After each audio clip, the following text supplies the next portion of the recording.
Welcome to the Enneagram in a Movie podcast, part of the Awareness to Action podcast network. I'm TJ Dawe, and this season my co-host Mario Sikora and I will be exploring the Enneagram through the lens of specific directors whose work demonstrates themes related to the 9 Enneagram types and 3 instinctual biases. If you like what you hear, please rate, review, and subscribe to the podcast. In the meantime, make some popcorn, sit back, and enjoy the show.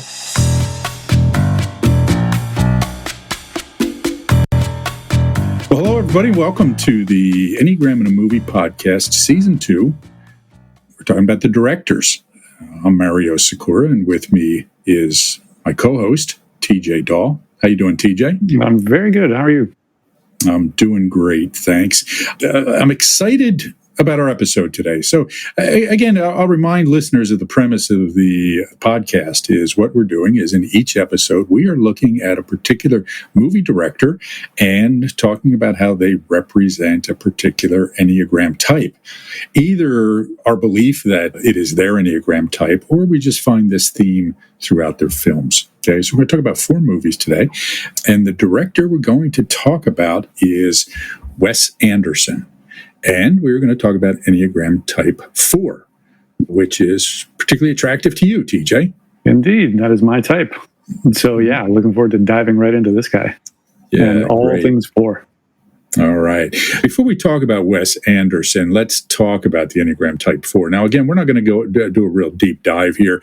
I encourage people to listen to the episode from Season 1 on the movie Lost in Translation, if you want to do a deep dive into the description of what a 4 is. But we're going to assume that you have basic knowledge. And as we go through the movies, we're going to talk about different aspects of the 4. Okay.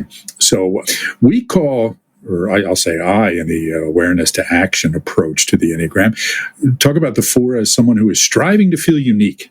Okay, they're driven by this desire to figure out in what ways they are different from other people. They are unique. They are an individual. Okay, they can wrestle with this idea of not really knowing in what ways I'm unique. They can actually feel contradictorily both too attached to other people, too associated with other people, but also too disconnected from them, right? I am not like that, but they're always wrestling with these things that I am not like, right? Which shows some kind of attachment, okay? If I'm spending all my time thinking about how I'm not like this person or that person, it shows there's a part of me that's a little bit worried about that. Any comments on that, TJ? Oh, yeah.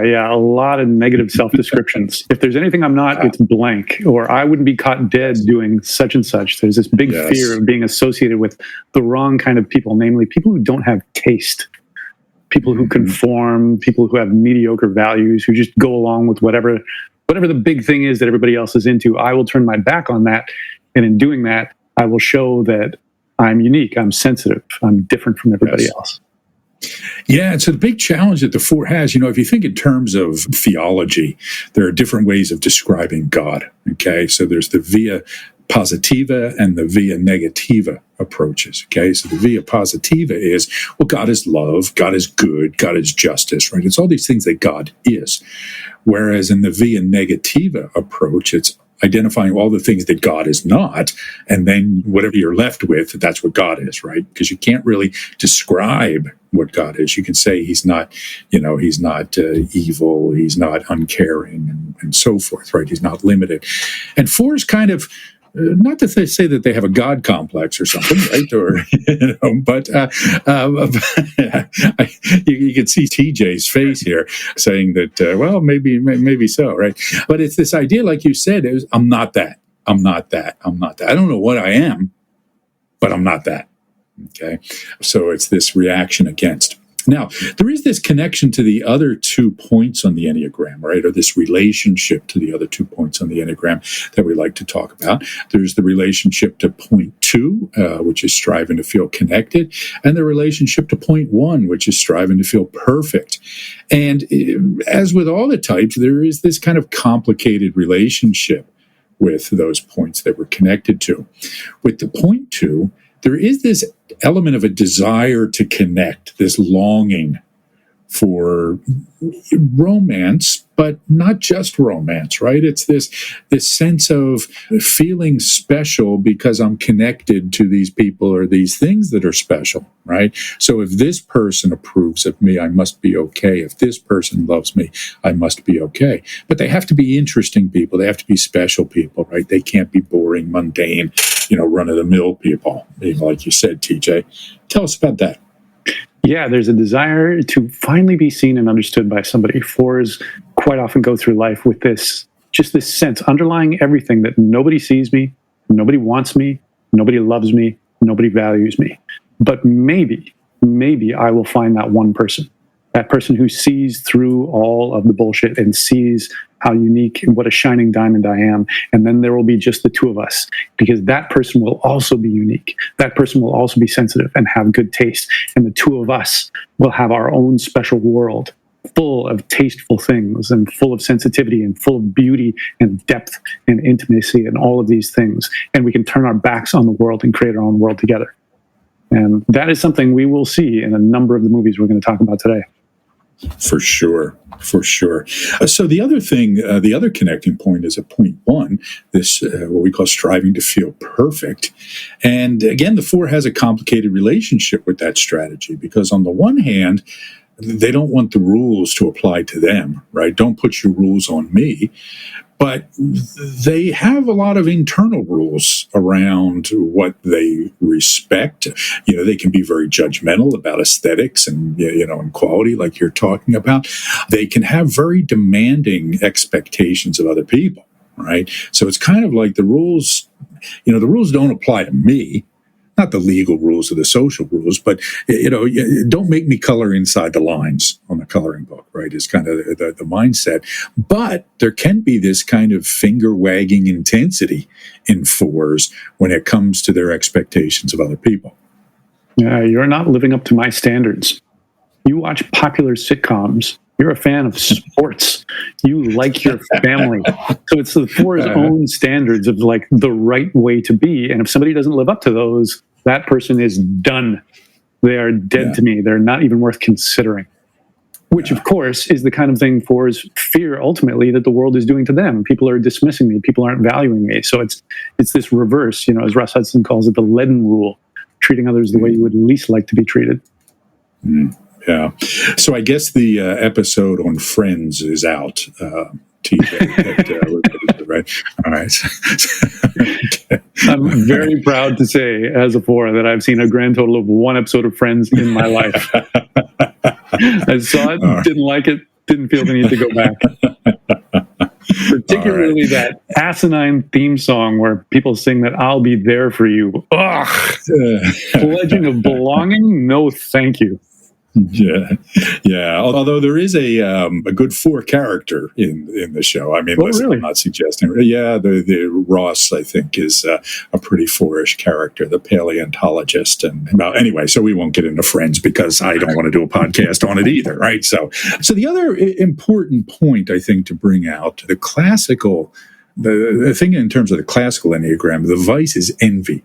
Okay, and it's not. I want your money, right? It's not that kind of envy, although, it may manifest that way sometimes.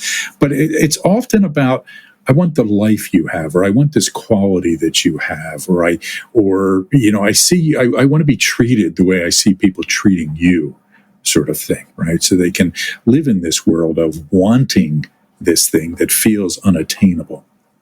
Yeah, there's a sense that everybody else got something that I didn't. That I missed that crucial day at school where we all learned how to belong and get along. And everybody seems to know the secret of just how to be a human being that was kept from me. And it's not fair. So there's this sense of walking through life with some fundamental deficit that everybody else has, and how dare they? How dare they be happy and functional? I hate them for it. And I also wish I had it, but I don't want to admit that, because that might mean admitting that I want to be part of this world that I've spent my whole life saying that I despise, the world of people who belong, of people who have fun and get along together. But I secretly actually do want that. Yeah. Yeah. Not to jump ahead, but I think envy is a theme we're going to see in Rushmore.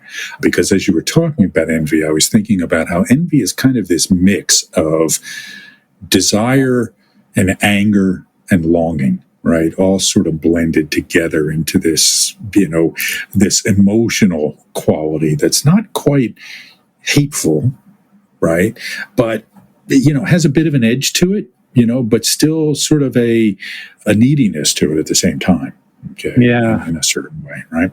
So, and I think we see that with Max Fisher and his relationship with Mr. Bloom at one point. But again, we won't jump ahead here. So, one final thought regarding fours. If we look at the classical virtue of the four, it's equanimity. Right. So the work of the four is to find equanimity. It's to find this quality of peacefulness and contentment and balance, right? Rather than the emotional volatility that we often see in fours of just this, peacefulness in a sense, right? But it's not the peacefulness of the nine, right? It's kind of an engaged, balanced quality, not getting too high, not getting too low sort of thing. Okay. And again, I think this is a theme that we see in Wes Anderson's movies that we can touch on as well, right? These characters on this quest for a sense of equanimity and, this often this, sort of resolution that involves equanimity in some way. Okay. Tell me about that from your perspective. Yeah, equanimity really is the kind of thing where you don't actively do it. You notice it when it's happening. And you notice that I can be with whatever feelings I have. So fours famously have a lot of stormy feelings, and they still happen. And then I'm able to just be with them, no matter what they are, without necessarily putting a story to it. But if it is appropriate to be sad, or if sadness just comes up, if envy comes up, if fury or hatred comes up, anything like that, I can be with it, I can identify it, and then I can let it go. And similarly, I can be with my joy, which is verboten for a lot of fours. There's this sense of like, if I'm happy, then I'm one of those filthy conformists. So I can actually connect with people. I can have a good conversation with my parents. I can be with friends. I can laugh and lose myself with that without my inner critic coming in and saying, don't you do that. Yeah. I think the key lesson for fours to learn is that they don't have to force uniqueness, right? They don't have to manufacture uniqueness.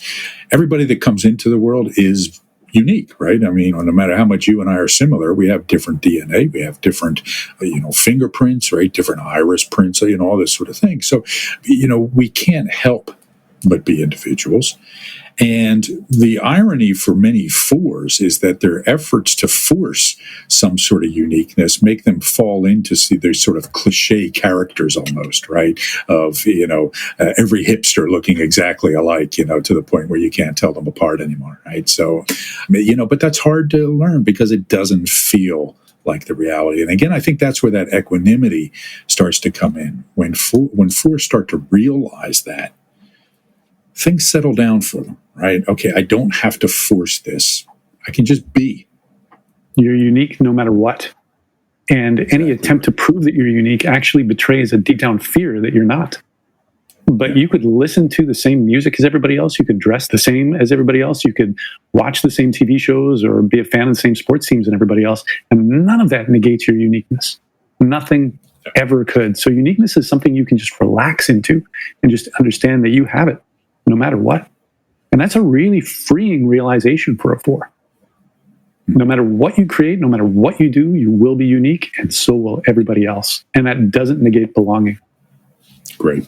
All right. So it's funny because, this, for those of you who are listening to this rather than watching it on YouTube, I just became conscious of the picture of Honus Wagner over my shoulder, right? So you made the comment about watching sports, and Honus Wagner was a baseball player at Pittsburgh Pirates in the 1910s and 1920s.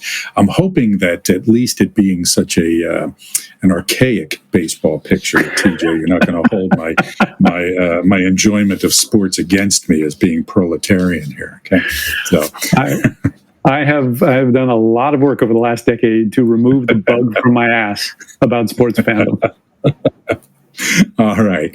So we're going to talk about Wes Anderson. TJ, you're going to talk about that. I just want to make a comment. You said last time that Clint Eastwood was a director who doesn't really have a style. Okay, that a lot of his movies look different. You'll see themes and so forth, but there's not. You're not watching a Clint Eastwood movie and saying, just looking at it and saying, "Oh, that's Clint Eastwood," right? Now I think we're going all the way the other end of the spectrum here, okay, with a director who all you have to do is look at something and say, that's Wes Anderson. And in fact, I shared with you the other day a website that's based on a book.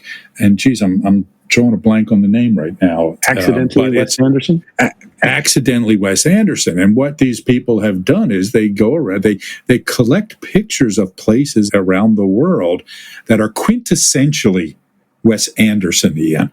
Right, that represent his aesthetic, that either were in one of his movies or could be, because it's such a clear and distinct style. Right, there's a lovely coffee table book that they put together that's really cool to look at.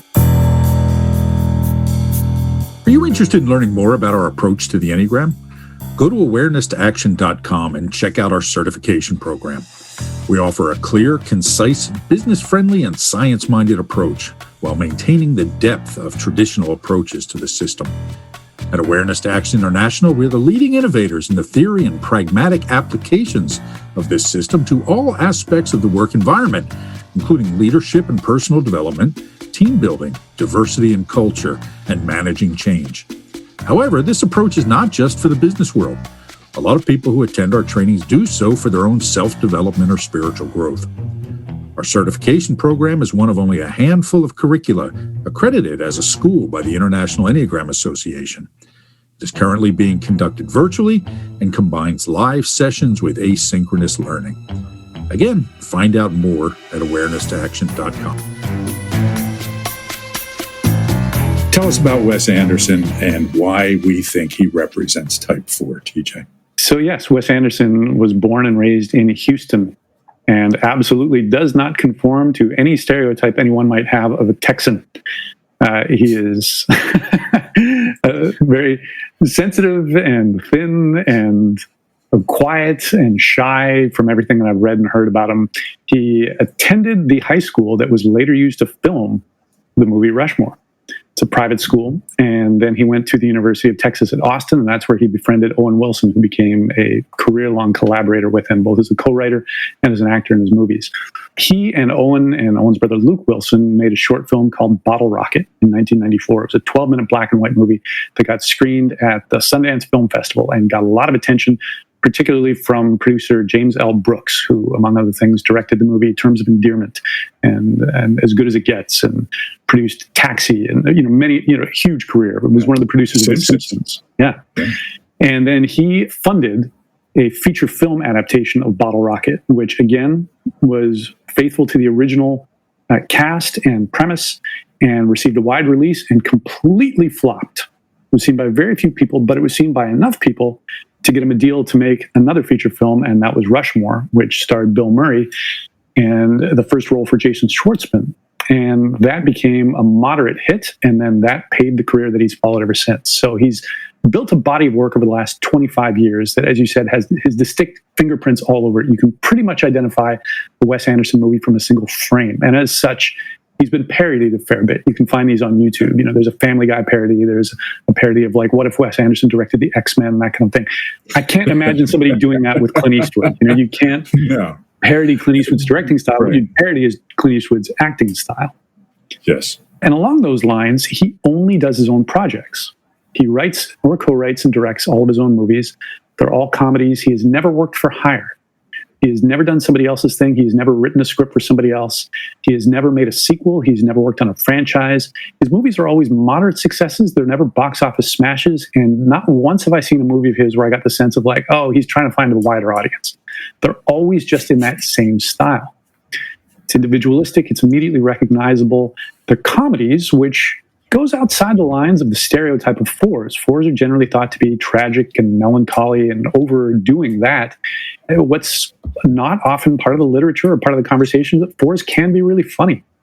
And yet his comedies have melancholy and tragedy and romance, and sometimes tragic romance, woven right in quite cleanly. There's often characters who fall helplessly in love. My belief is that he's a preserving four, a self-pres four in Riso Hudson terms. This was brought to my attention by my partner, who is herself a preserving four, who one of the big appeals in his movies, in her mind, and something anybody recognizes in his movies, is a great attention to the visual detail, particularly of the physical environment. So in Royal Tenenbaums, there's the house. In Rushmore, there's the school. In Life Aquatic with Steve Zissou, there's the ship. And we spend a lot of time in this environment, and everything in that environment is arranged just so. It's perfect. Everything is in its exact right place. The colors are vivid. The decor is specific and beautiful and rich. So there's always attention to detail. And there's always a meta element in his movies. There's a constant reminder that someone is telling you the story. So that comes in terms of the composition of the frame. It also comes in terms of narration, chapter headings that bisect the movie, or actor and character credits right off the top. So a lot of different things where he's reminding you that I'm telling you the story and I am Wes Anderson, and this is a Wes Anderson film, unlike anybody else's. Yeah, I couldn't think of anybody who is that clear, consistent, distinct in their vision, right? Maybe a Hayao Miyazaki, right, who did the anime movies, who we'll come back to when we talk about Isle of Dogs, right? But you can see one of his things. But even that, I don't think there's somebody who is as distinct in the look of what they do. And I agree with you about him being a preserving four. And I meant to talk about the three instinctual biases, or the three subtypes of the four, in the beginning, but just quickly. So the strategy is striving to feel unique, but the way that strategy plays out is usually related to the dominant instinctual bias. Okay. And the preserving bias is about one's environment. It's about one's well-being. It's about one's surroundings. And so something we see in preserving fours is this tremendous attention to detail in one's environment, and very often in one's clothing as well. And costumes, I'll just come out and call them costumes in Wes Anderson world rather than clothing, is hugely distinct, right? I mean, it's just, again, you look at the way somebody's dressed and you say Wes Anderson. So huge attention to detail about this. Now, one of the other things that we see is that there's a particular pattern of expression with these three domains. And so what happens with the preserving four is they have this, we call the navigating domain, the zone of inner conflict, right?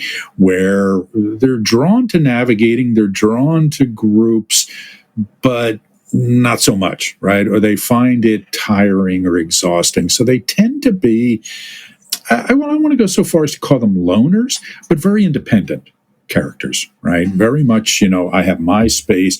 I guard myself when it comes to relationships. I don't let people in. I can be hard to reach, right? Very often, And when it comes to the transmitting domain, which is kind of this standing out, look at me, this intensity of performance, that's the zone of indifference for the preserving four, right? So they're not big, expressive people. If you think of, say, Nicolas Cage in Moonstruck, right?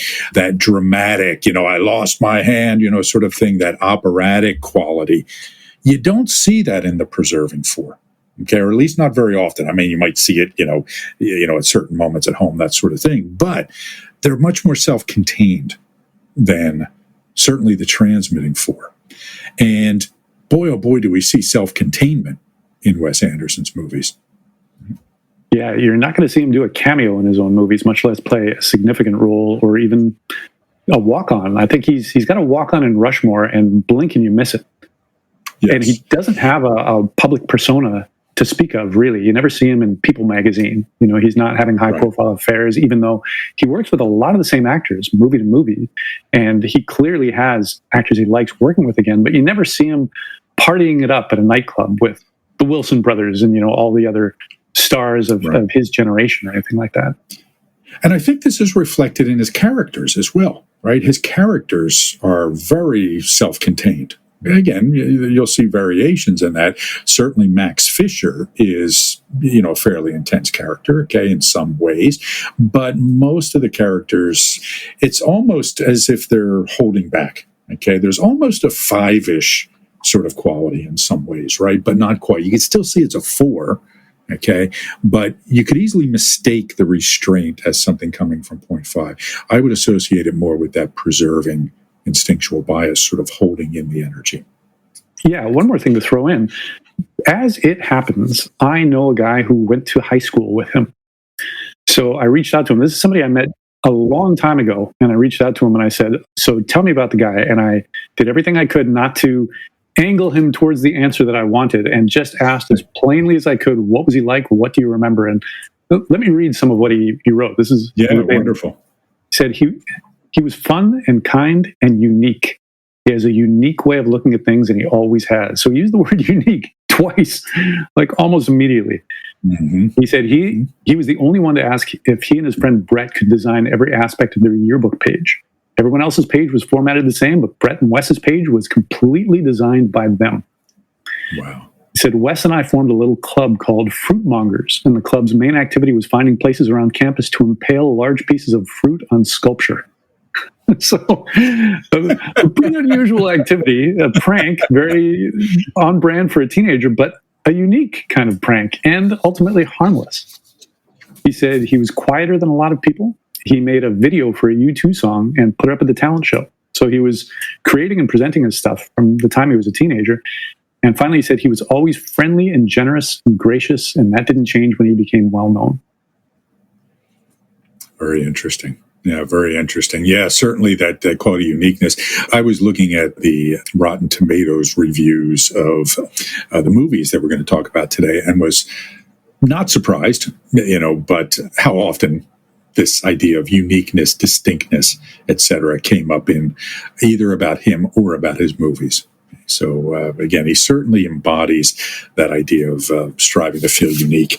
One other thing I wanted to say in general about his style, you touched on this a little bit, but as I was doing some research, a lot of the discussion of his movies is about how he frames the camera when he is shooting a scene. The character is almost always dead center. Okay. And the background is flat. Okay. So, for those of you who are watching, so I am closer to the wall behind me than TJ is. Okay. So TJ has more space. So it gives depth and dimension to the shot a little bit, right? Now we're both sort of centered, but usually when you're watching a scene, the characters are rarely dead center in the frame. Okay. But what that flatness and that centeredness does is it creates a feeling of self-centeredness, right? Of self-observation, of self-awareness. Okay. It almost takes one out of the action. Okay.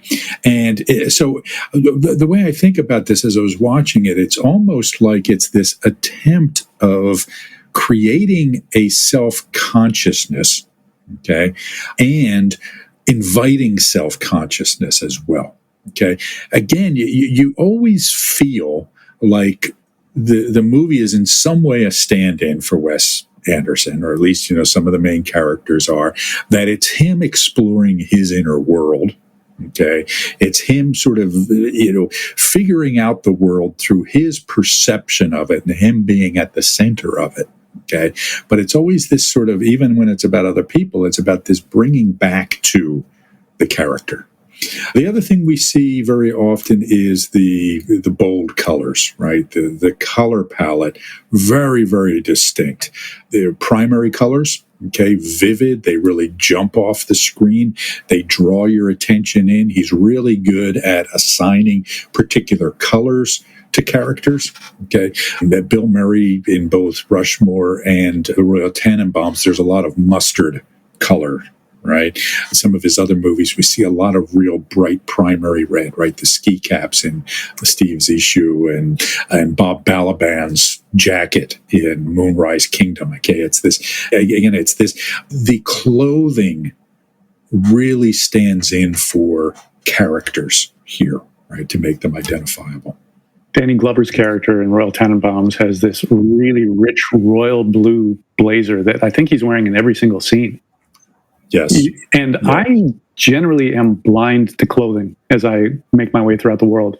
Not when I'm watching a Wes Anderson movie. You can't not notice it. And not just the clothing, but you're right, the environment in general. The colors are so vivid and specifically chosen that it's just there in your awareness, whether you want it to be or not. Yes. He very much is like a painter. And the way he frames shots very much looks like everything is arranged. So there's the figure at the center who's the focus. And then if there's other characters, they're quite often arranged on either side of them. Or the background is quite beautiful, a number of trees or something like that. Like as you watch the movie, you're really seeing it through his eyes. It's no accident. Yes. There was one other aesthetic thing I'll point out here before we go into the first movie. When we talk about Isle of Dogs, something we notice is that the fur on the dogs is moving during the scenes. Okay.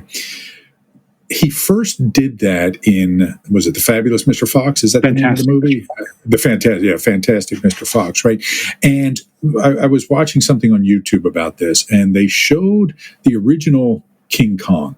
And they talked about how during King Kong, you can see the fur on Kong moving, like the wind is blowing through it, but it's very erratic and that sort of thing. And the reason for that is because it's stop motion, and every time they would move it, it would adjust the fur. You can get around that by using synthetic fur. Okay? But when you use real animal fur, it causes it to move.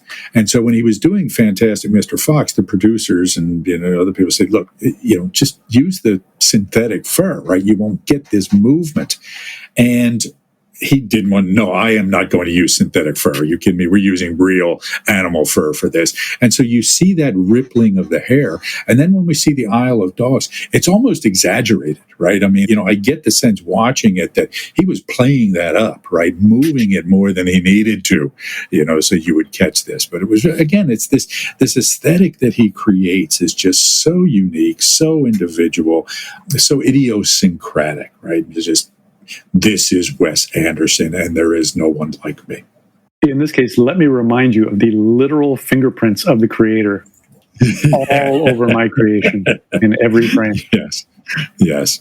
All right. So let's move on to the first movie. Okay. So the first movie is Rushmore with Bill Murray and Jason Schwartzman and Olivia Williams.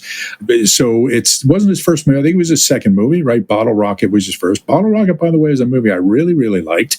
Wasn't as clearly a distinctive movie, but nothing like Rushmore or his later works, right? And so Rushmore is a slightly more, I guess, accessible than his later movies are to a general audience, right? But it was still quirky, right? I mean, it was still, and like you said, it opens with curtains opening as if you're watching a play. Okay. And again, I liked what you said about the meta storytelling. Okay, where that this is somebody telling you a story, right? So the movie opens with the curtains opening. And again, the producer said, get rid of that. Why would you want to do that? It lets people know that this is a story. And he said, I know, that's why I'm doing it. It is a story. And so what's interesting in the four movies that we picked, he uses a different storytelling device in each one, right? So the first one is a stage play, right? It's the opening curtains. Royal Tenenbaums is the chapters of a book. Okay? Isle of Dogs is told through journalists, right? When the translation is done from Japanese to English, it's usually by a a translator who's a news reporter or journalist or something. And then I got the sense, again, and not to jump ahead too much, but with Moonrise Kingdom, the Bob Balaban character almost felt like a Homeric narrator to me. Right? So it's this vocal around the campfire storyteller in a way. So Rushmore opens up, again, the theme of it lays, and the main character, 15-year-old Max Fisher, is a student at this private school, again, the same one that, a fictional version of the same one that Wes Anderson went to. And he is in every club that you can imagine, right? I mean, and the founder of most of them as well, right? The backgammon club, the calligraphy club, this club, that club, everything. And so as you're watching all of these things about him, you're thinking, wow, this guy must be, the superstar of the school. But he's also kind of a weirdo, and he's probably the worst student in the school, right? He's there on a scholarship. He comes from a lower income family, and they're on a scholarship, and he's on the verge of being kicked out because of academic shortcomings, right? So it opens with the curtains, and you're taken into this world that is not reality. Okay, it is clearly shown as a play version of reality, right? And I remember reading something about the producers saying that, take those curtains out of there. But he said, no, I want them in there. And they said, well, people are going to think it's a play. And he said, I want them to think it's a play, right? So again, very deliberate, very mannered in the way he presents things. When the curtains open, we find Max in class, the only kid in the class wearing a blazer, right? So standing out amongst all these other kids who are wearing what, TJ? They're wearing just the standard light blue button-up shirt that's part of their uniform. And having gone to private school myself, our uniform involved button-up white shirt and a sweater. Sweater was optional. Most people chose not to wear it most of the time. So that's the sense I get with the blazer. And Max Fisher's fellow students at this private school, he always wears it. There isn't a scene where he's not wearing the blazer. And not just in that opening scene, but many scenes. You look at his classmates, they're all just wearing the standard shirt, a couple buttons undone, as casual as they can make it. Not Max. He's a dandy. Yes, he's a dandy, and contrasted to the other students who are all wearing the same thing, light blue shirt, tan khaki pants, right? Which is as bland as you can get. Okay. So he is in this world of blandness, and he is in a math class, and the teacher gives them what he says is one of the hardest math problems in the world. And Max gets up, and after a couple of moments of stroking his chin and writing in chalk, solves the math problem, and everybody lifts him up on their shoulders and carry him out the hero. And then we find out he's dreaming. Okay. And he had been sleeping during the presentation of Herman Bloom, played by Bill Murray, who since this movie has been in every one of Wes Anderson's films. I don't think he wasn't in Bottle Rocket, but he's been in every other Wes Anderson movie, even as a voice in Isle of Dogs. So Max, once he wakes up, becomes enamored of Herman Bloom, who's giving a talk about how to be successful. He's a successful local businessman. And Max becomes kind of obsessed with Herman and wants to be his friend. Okay, so you have this 15-year-old kid becoming this friend with a 50-year-old man, which is a little weird, but also reflective of the Four's mindset. Tell us about that, TJ. Yeah, the movie is very much set up as if it's the fantasy creation of a Four. I mean, you could say that with the opening of the curtains at the beginning, and the movie does end with the closing of those curtains. And those curtains appear throughout the movie as kind of chapter headings with the name of a month projected onto them. Yes. In the world of this particular Four, and in many Fours, that Four is really important. Everybody cares about this guy. In reality, his classmates are kind of indifferent to him, but the person with taste, Herman Bloom, sees that this kid is special. So just as Max becomes enamored with Herman Bloom, Bloom becomes enamored with Max and offers him a job at his steel plant, and not a blue-collar job. It's not specified what it is, but it's more like, I want you to be my son, basically. I just really like what you have to say, after a brief exchange. So it's very much this sense of like, everyone is concerned with Max, whether it's positive or negative. Another figure in the movie played by Brian Cox is the head of the school, Dr. Guggenheim, who hates Max and refers to him as easily one of the worst students in school. And later in the movie has a stroke, and it's Max's appearance that causes him to speak for the first time in 10 days as Dr. Guggenheim curses Max's appearance. So nobody ignores him. Nobody's indifferent to him. He's a very important person. Yes. And going even a step further regarding Herman Bloom, Bloom's own sons, and there are two of them, they're twins, are just terrible kids, right? I mean, they're bullies, they're obnoxious, they're fighting all the time. And Herman is disappointed with his life, right? There's that great scene where Herman's having a party at his home, and everybody's, hanging around, and you could tell his wife is having an affair with some guy, and Bloom knows it, and he climbs up on the diving board and jumps off and does a cannonball into the pool, and then sits at the bottom of the pool holding his legs, tucked in, while this little kid swims by and looks at him. But you can just tell that Herman is looking to escape. Herman needs something to recharge, to energize his life. And who's going to fill that? Max, right? Max is going to kind of bring him back to life because Max is so valuable to people. Okay. So Max also desires the attention of one of the new attractive young woman teachers, Miss Cross, played by Olivia Williams. And at one point, when she first meets him, she says to him, "I've never met anyone like you, Max." And his response is, "You're right, you haven't." Okay, so again, it's that idea that, no, there is no one like me. I am unique. And a word of advice to anybody out there who would like a four to fall in love with them, say that to them. If you meet them and tell them that you've never met anyone like them, they will love you forever for that. Yeah. So a good pickup line is, "You remind me of," is not a good pickup line, right? That's what I should say, right? Yeah. All right, good. So noted. Are you interested in learning more about our approach to the Enneagram?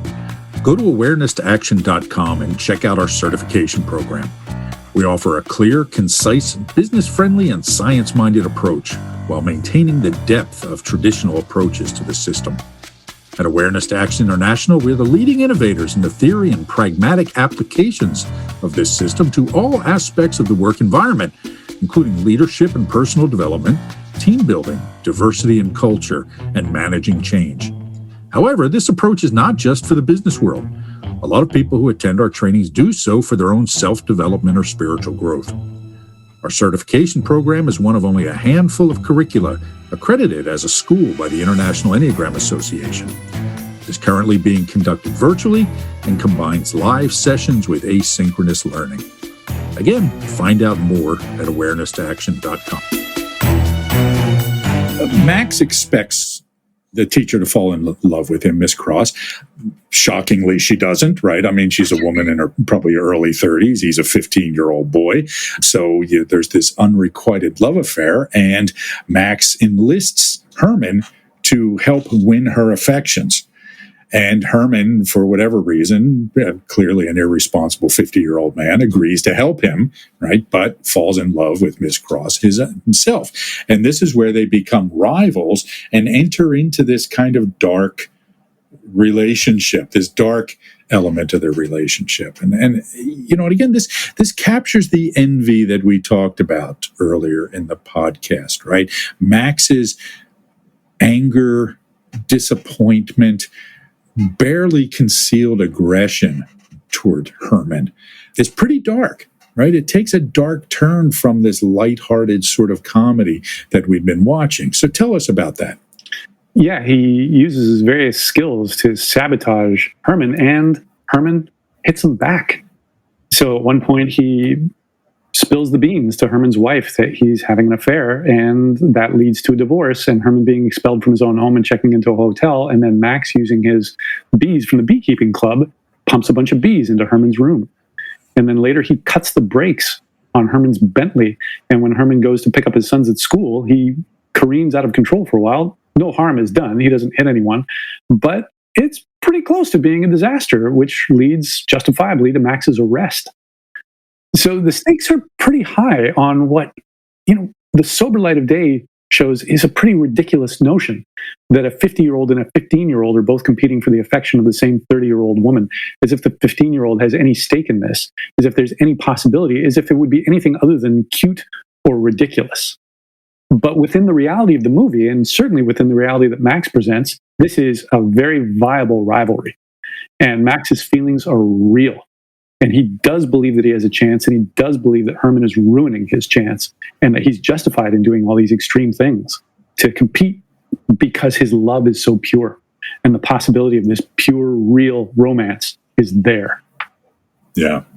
Yeah, so this is again this theme we start to see related to point 4 is that I should be recognized and valued as an equal to or better than anyone else, even adults, if I'm a 15-year-old kid, right? I'm not just some kid. I'm somebody special. I'm somebody worth paying attention to. Okay?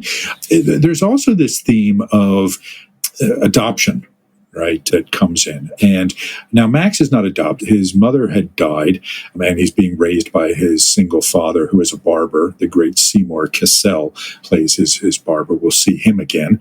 And it's almost as if he is seeking to be adopted by Herman Bloom, right? I mean, not literally, but he's trying to almost replacing Herman's sons through before they start to have the feud, of course. Okay, so this feeling of coming from some place of unworthiness and never really feeling like you belong.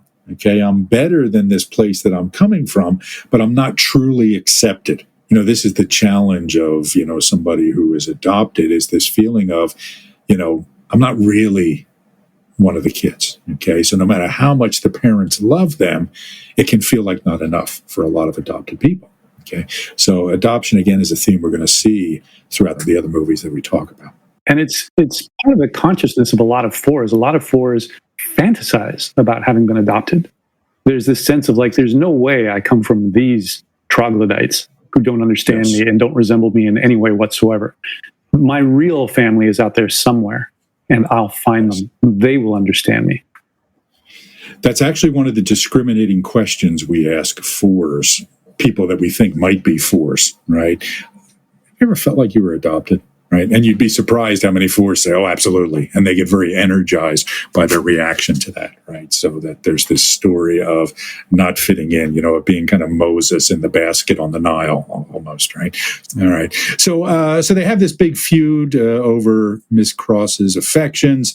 One thing leads to another, they all make up. Of course, Miss Cross doesn't end up with either of them. She ends up dating, I don't know if she ended up with the Luke Wilson character, but she does leave the school to sort of get away from this and, move on with her life. And Max wraps it all up, brings everybody together by putting on a play. Okay. Again, a fourish sort of theme is that I will, through my powers of creativity, take control of this world and shape it. Tell us about that, TJ. So Max puts on 3 plays over the course of this movie, and it is very much reflective of what Wes Anderson does, not only in this movie, but his entire career, is I will create a world. I will write, I will direct, and as opposed to Wes Anderson, Max also stars in 2 of these plays in lead roles. I will make this world exactly the way I want it. And the production values of these plays, the first of which happens at Rushmore, the second 2 happen at a public school that he ends up going to after he gets kicked out, where he continues to wear his blazer, even though his students dress even less like him there. But the production values of this rival that of any Broadway play I've ever seen. It's very much a heightened reality. So the final play is called Heaven and Hell, which is set in the Vietnam War. And there are palm trees, there are explosions, there's a helicopter, there's reference, we don't see it, but there's reference to him hanging on to the leg of the helicopter, which pulls him off stage, which he says was an ad-libbed moment. One of the characters has an actual working flamethrower as part of the play. Everyone attends this play. All of the people who love him, hated him, they jump to their feet for a standing ovation at the end. It is a triumph, and it's clear that this is Max's triumph. He's created the world exactly the way he wants. He has expressed himself in his own particular way, and everybody got on board, including the bully from Rushmore that he had hated, that he co-opted into being in the play by shooting a BB gun at the guy's ear and somehow used that to convince him to be in one of his plays. And the guy does confess, even though he'd always hated him and always bullied him, but he always did want to be in one of his plays. So the world kind of bows down to the genius, the irrepressible magnetic force of Max's unique creativity. Yeah. And I was watching an interview with Wes Anderson on the Charlie Rose show, and Charlie Rose asked him, is Max Fisher a stand-in for you? And he says, well, Max is me, but with confidence. Right? Which, because that is a quality of Max's that doesn't really strike fourish, right? In some ways, there is this irrepressibility. There is this, I can accomplish anything sort of quality. And it's as if Anderson was saying, I envy that quality in people, and I'm going to put it in myself, even though it's not part of my nature. So I found that very interesting. Yeah, Max has an utter lack of self-consciousness. Yes. He doesn't seem to be bothered by the fact that he's not a popular kid. He doesn't seem to be bothered by the fact that his grades aren't very good. He wears this bright red beret most of the time. Nobody else dresses like that. Nobody mentions it. Nobody teases him. But you never see a look of defiance on his face of like, why don't you mention my hat? Look at how different I am. He just wears this as if it's the most normal thing in the world. Yes. And he goes about the world as somewhat of a sophisticate, wearing that hat. He's always paying for things. He's the son of a barber. He's there on scholarship. And he even buys popcorn for Bill Murray's millionaire industrialist, successful businessman character. He's treating the cast in his play to root beer. He tells one of the students, get a root beer for anyone who wants one. I don't want one. He tries to start a fencing club at the new public school that he goes to, and he's the only member of it. And he signs his name with calligraphy every single time. He does all of these things as if that's just the most normal thing a person can be. In some ways, there's foorishness there, but it's not a perfect portrait of a four. Because, I completely agree. He doesn't have the withdrawn, melancholy self-consciousness that particularly teenage fours have. Yes, completely agree. And again, with this podcast, we don't get too hung up on whether a character is, specifically a four, but what are the fourish themes throughout the movie. But I do agree with you. It's not, well, it's certainly not a person you would see in real life in any way. And you would not see a four who combines all the qualities that Max does, I don't think, right? But it's a wonderful fantasy.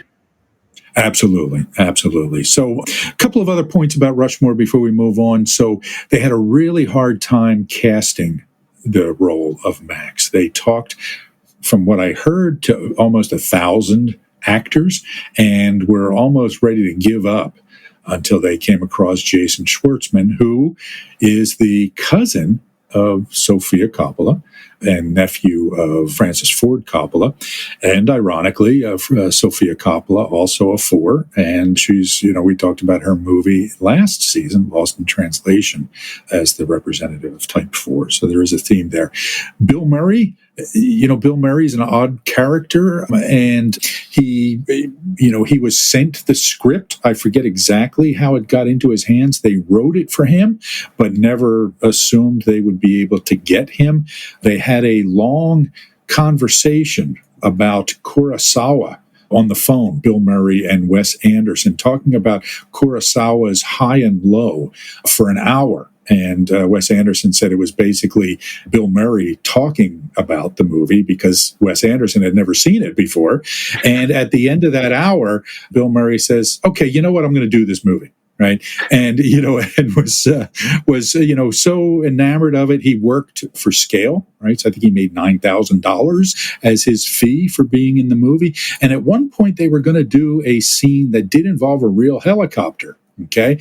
And the movie studio would not give them the funding for the helicopter. It was going to cost $70,000. And Bill Murray hands Wes Anderson his checkbook and says, just do whatever it costs here. And, they ended up not doing it anyway. So this started a career-long collaboration between Bill Murray and Wes Anderson. And I think it's a good one. As well as a renaissance of Bill Murray's career. Absolutely. He hadn't lapsed into obscurity by that point, but if you look at the other movies he was doing in the 90s, movies like The Man Who Knew Too Little or Larger Than Life, they weren't very good. They weren't very popular. They weren't well received critically. They don't reflect on him well at all. And from the point of Rushmore on, everyone has loved Bill Murray. And he's starred in every Wes Anderson movie since then and many other excellent films by many other directors. Yeah, it really was a turning point, right? Because Bill Murray had been sort of the broad comedian of Caddyshack and Stripes and Ghostbusters and all that sort of thing. He did do that detour into The Razor's Edge, which was kind of a serious attempt at a serious spiritual sort of movie, but that's not what he was known for. And then after this, he became known as a serious actor, right? I mean, it really did change the way that Bill Murray was perceived, and he's become, I think, one of the great performers of our time. All right. So why don't we move on TJ, from Rushmore to Wes Anderson's next movie, one of my favorites. I remember seeing this movie in the theater and just being absolutely enthralled with the Royal Tenenbaums. You've been listening to the Enneagram in a Movie podcast, which is produced and edited by Seth Creekmore and is part of the Awareness to Action podcast network. Don't forget to go online and support the podcast by taking a moment to rate, review, and subscribe. See you next time.